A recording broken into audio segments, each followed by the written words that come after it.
Imagine stepping into a pharaoh's tomb. The walls glow with painted hieroglyphs, yet instead of scenes of triumph or glory, they reveal something far more disturbing. Acts of intimacy so bizarre and unsettling that even archaeologists debated whether they should ever be photographed. For the ancient Egyptians, sex was never just personal, it was divine, political, and brutally public. Priests claimed to speak as gods, forcing young women into sacred marriages. Crowds gathered to watch ritual intercourse, believing it would bring prosperity. And in the shadows of the embalming chambers, even the dead were not safe from violation.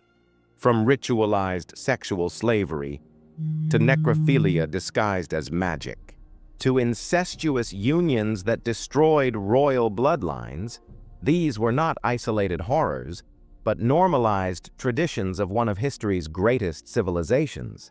This is the dark side of ancient Egypt the history books rarely tell, where the line between the sacred and the horrific was erased.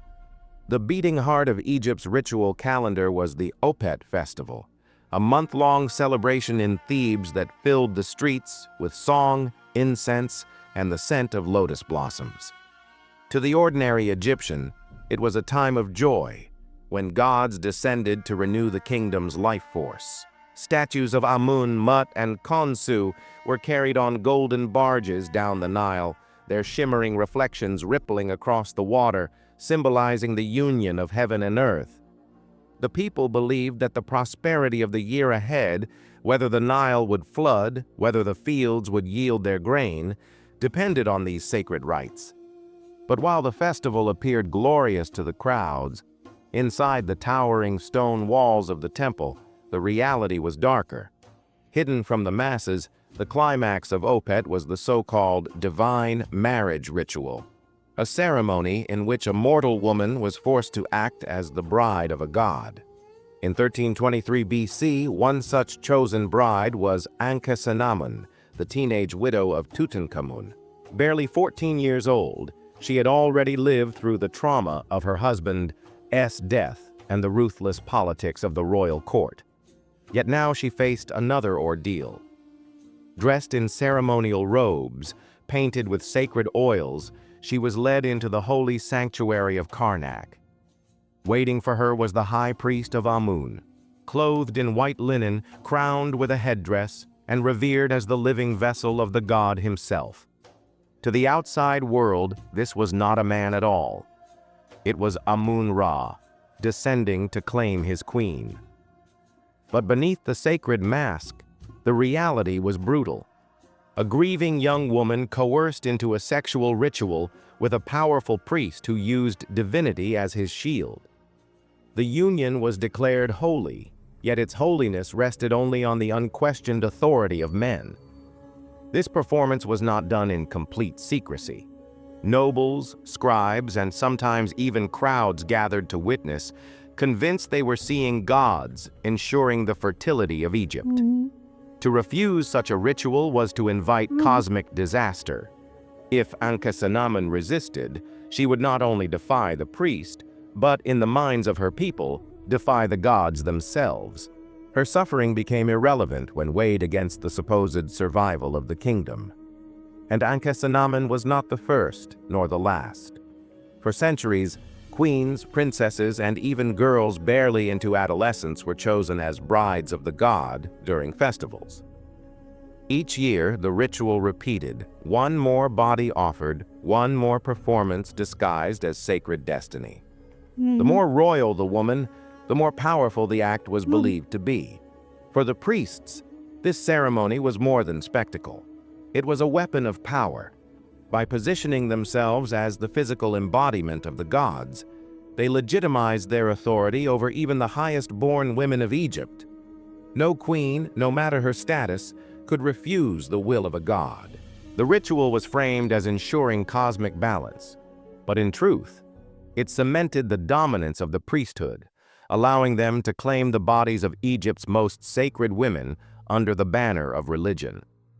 To the crowds who celebrated outside, the Opet festival was a time of renewal and hope. To the women forced to participate, it was a prison cloaked in incense and hymns.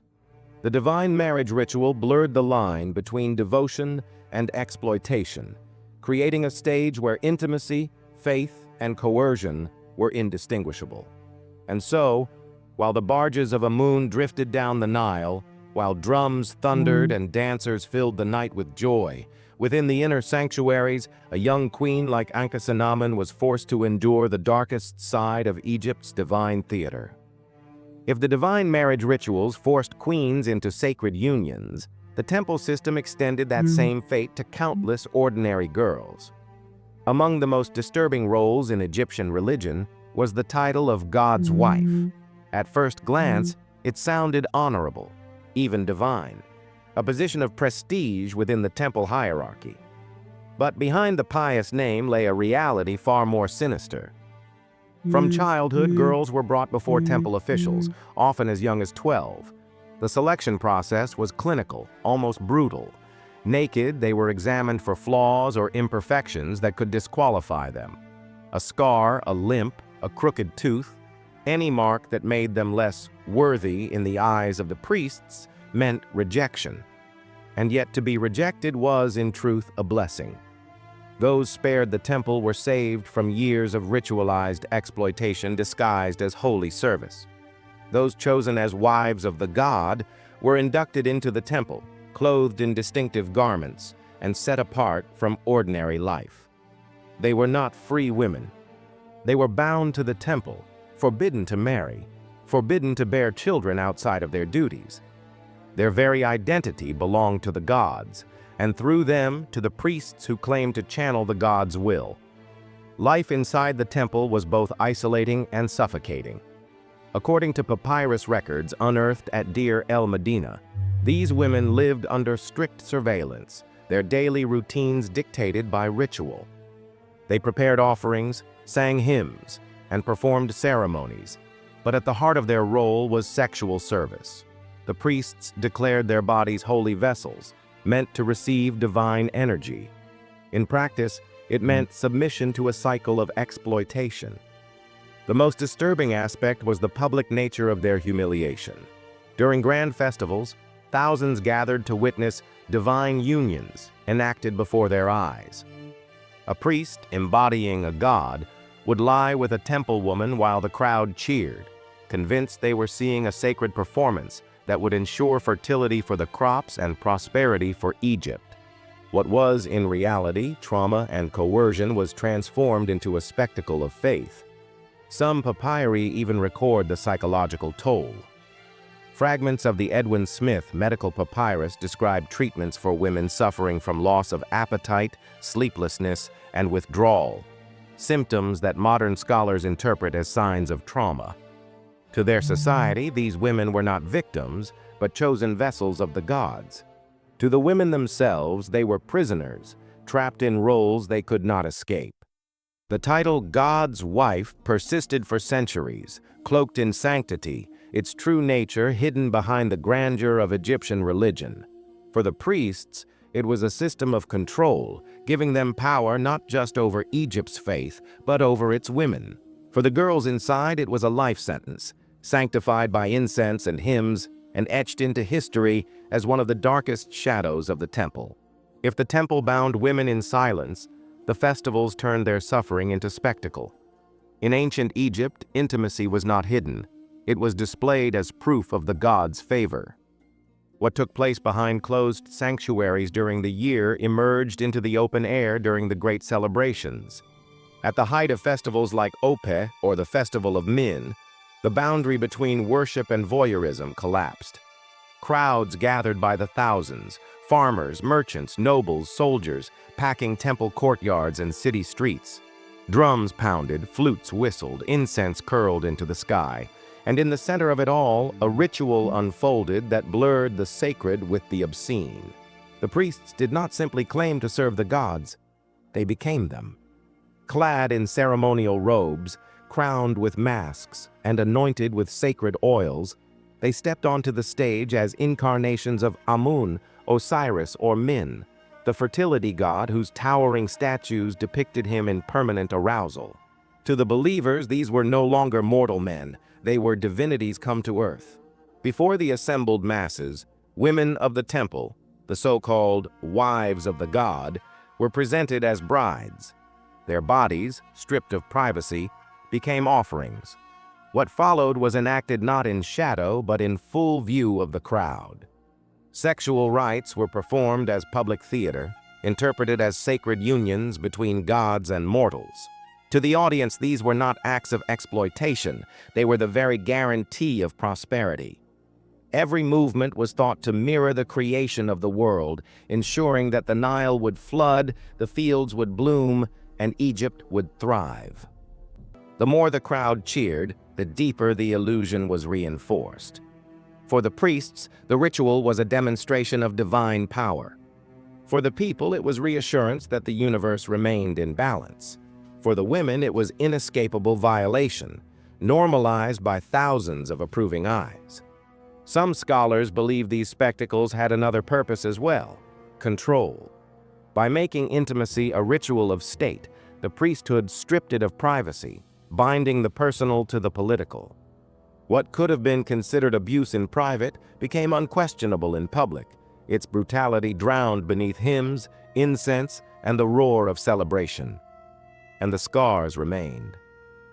Medical papyri, like fragments from the Edwin Smith text, hint at the aftermath, treatments for women suffering from trembling, withdrawal, or mysterious fevers. Their pain was recorded clinically, never as protest, because to protest was to defy the gods. In this way, Egypt's public festivals blurred theater, faith, and domination. Thousands believed they were witnessing divine intercourse. In truth, they were participants in a mass delusion that sanctified exploitation and turned human suffering into ritual spectacle. For the ordinary Egyptian, the festivals ended with music, feasting, and prayers for a prosperous year. But for the women pulled into the rituals, the aftermath lingered long after the crowds dispersed. Their bodies and minds carried wounds that the hymns of the priests could not erase. And though their voices were silenced, fragments of their suffering survive in the papyri of ancient physicians. The Edwin Smith Surgical Papyrus, one of the earliest known medical texts, contains passages that modern scholars interpret as some of history's first records of psychological trauma. The descriptions are hauntingly familiar.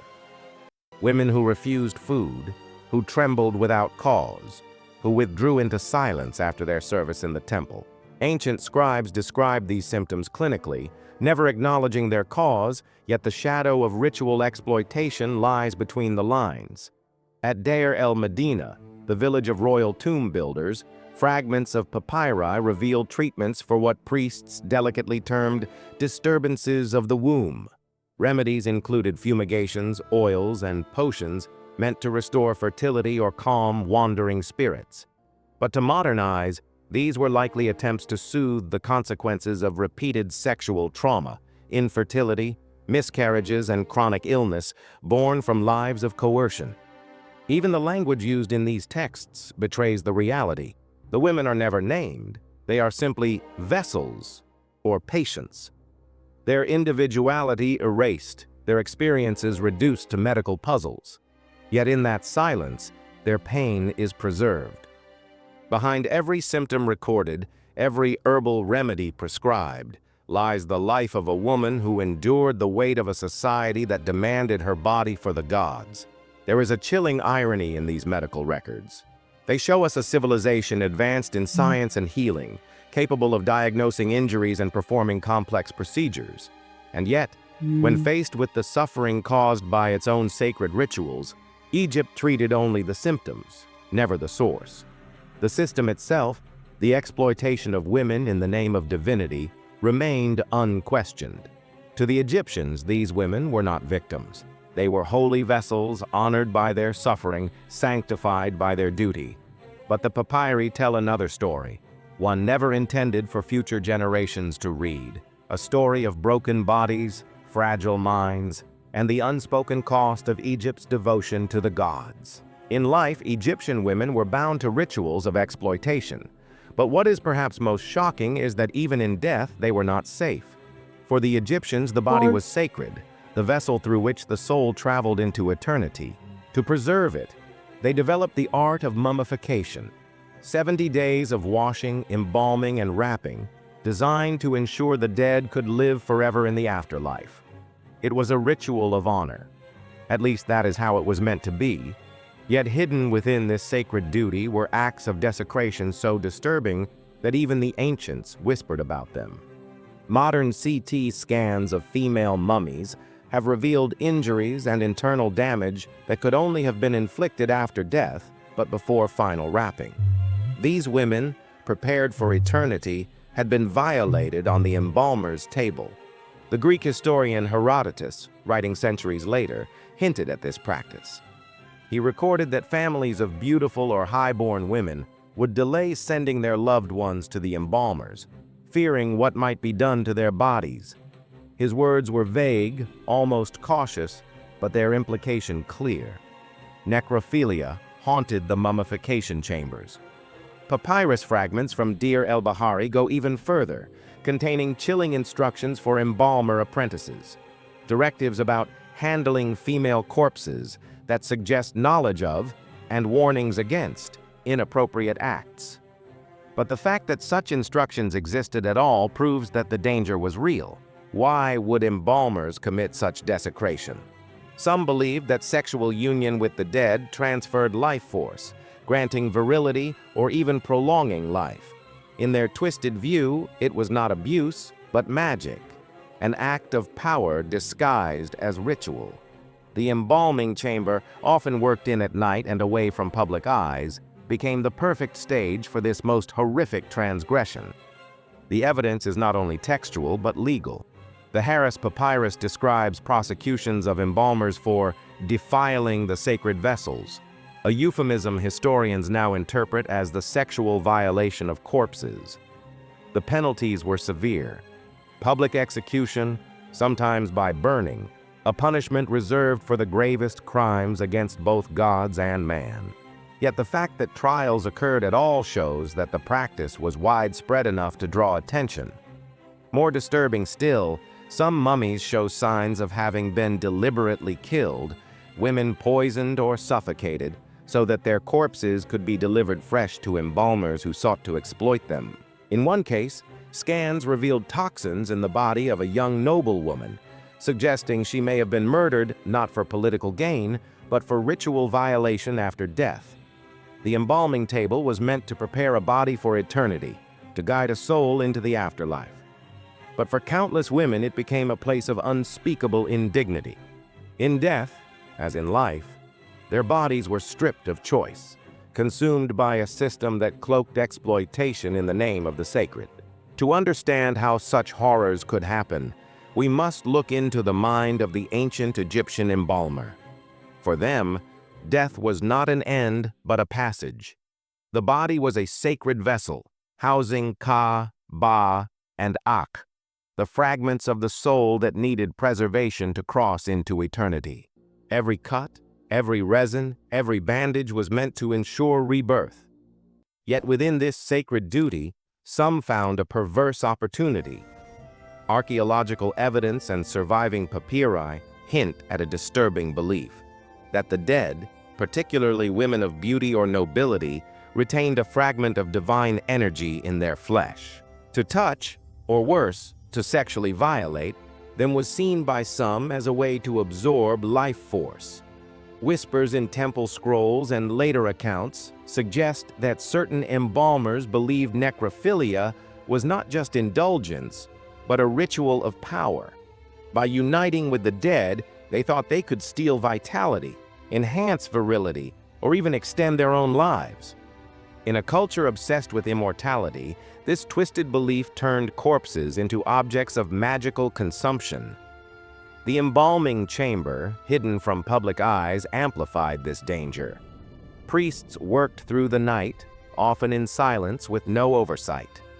A body, especially that of a young queen or noblewoman, was vulnerable to both the blade and the abuser's imagination. Herodotus, though cautious in his words, warned that families delayed delivering female bodies to embalmers for fear of indignities. This is not just rumor. Papyrus fragments recovered from training manuals reveal coded warnings, urging apprentices to guard their purity and resist temptation. The very existence of these warnings suggests a recognized problem, one so severe that officials could not ignore it, and when the line was crossed, punishments were brutal. The Harris Papyrus records cases where embalmers were tried for defiling the sacred vessels. The phrase sounds ritualistic, but Egyptologists now know it meant one thing: sexual abuse of corpses. Punishment ranged from exile to death by fire, an unthinkable sentence in Egypt, where fire destroyed the soul's chance at eternity. Perhaps the darkest element of all was the belief that freshness mattered. Some evidence suggests women were killed to provide unspoiled corpses. One mummy, scanned in modern times, showed signs of deliberate poisoning, a death not political, not accidental, but inflicted to preserve her flesh for immediate violation. This was not mere crime, it was a desecration disguised as magic, a ritual born of obsession with eternity, but corrupted into a nightmare. What should have been the most sacred act, preparing a soul for the afterlife, became, for some, an opportunity to feed human depravity under the guise of divine mystery. If necrophilia revealed Egypt's obsession with the dead, then royal incest exposed their desperation to control the living. At the heart of the pharaonic throne lay a dangerous belief that the gods had married their own siblings, and therefore the pharaoh, regarded as a god on earth, must do the same. To marry a sister or even a daughter was not scandalous in their eyes. It was divine duty. But behind the gilded palace walls, this tradition was not a ritual of holiness. It was a prison. Take Princess Sitamun, daughter of Amenhotep III. She was forced to become both wife and child to her father, part of a dynasty that openly recorded such unions in reliefs and inscriptions. What we see is grotesque. They celebrated as piety. Yet these marriages left scars, not only on the women trapped within them, but on the very bloodline they were meant to protect. Modern DNA analysis has uncovered what those inscriptions never admitted. Egypt's royal family tree was collapsing in on itself. Tutankhamun, the boy king celebrated for his golden tomb, was the product of a brother-sister union. The price of this so-called purity was etched into his bones: club foot, cleft palate, malformed spine, and fragile health that cut his life short at just 19. The deeper researchers dig, the worse it becomes. Scans of mummies from Deir el-Bahari show that 9 out of 11 royal mummies from the 18th dynasty were born of incestuous unions. 7 carried genetic disorders that would have crippled or killed them young. In some dynasties, infant mortality soared above 60%, with surviving children often plagued by deformities and cognitive impairment. The psychological toll on royal women was equally devastating. Queens like Ankhesenamun, Tutankhamun's widow, lived through repeated miscarriages, stress fractures from fragile bones, and what modern historians describe as signs of chronic depression. In gilded palaces, these women were treated as breeding vessels for a dying dynasty, their suffering hidden behind the glittering masks of god-kings. Foreign rulers, reading Egypt's marriage customs in diplomatic correspondence, were horrified. The Amarna letters, clay tablets exchanged with other kingdoms, contain subtle but unmistakable disgust. One foreign king wrote, almost incredulously, that Egyptian daughters seemed to be wives of their fathers. Even in a world where royal marriages were tools of power, Egypt's practices stood apart in their extremity. By the end of the 18th dynasty, the so-called divine blood had become a curse.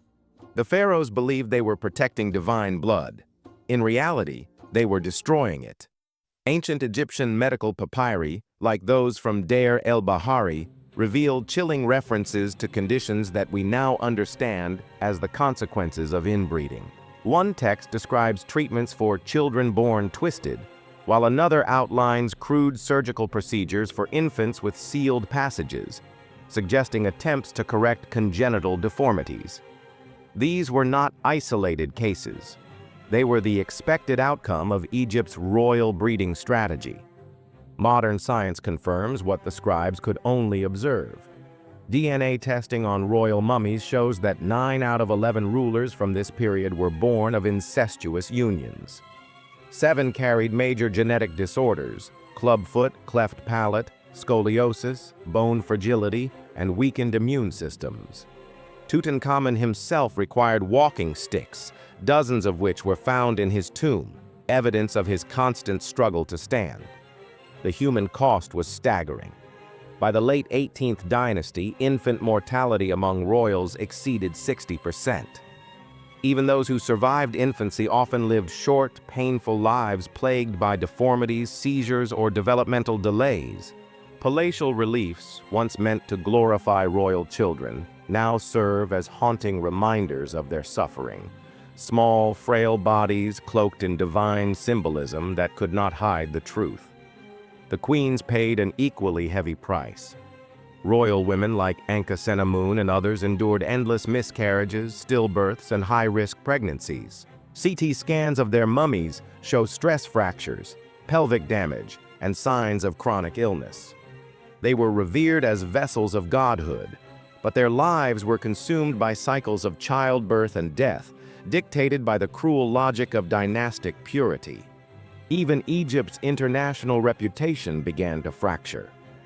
The Amarna letters record foreign kings expressing disbelief and revulsion at Egyptian customs, especially the practice of daughters serving as both wives and heirs.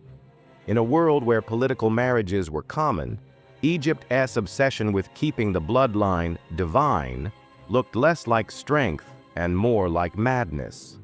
By the dynasty's end, the great houses of Egypt were collapsing under their own weight. What was once divine lineage had become a genetic trap. The empire's most sacred principle, the purity of the royal blood, had transformed into its slow poison, leaving behind malformed heirs and dynasties too weak to endure.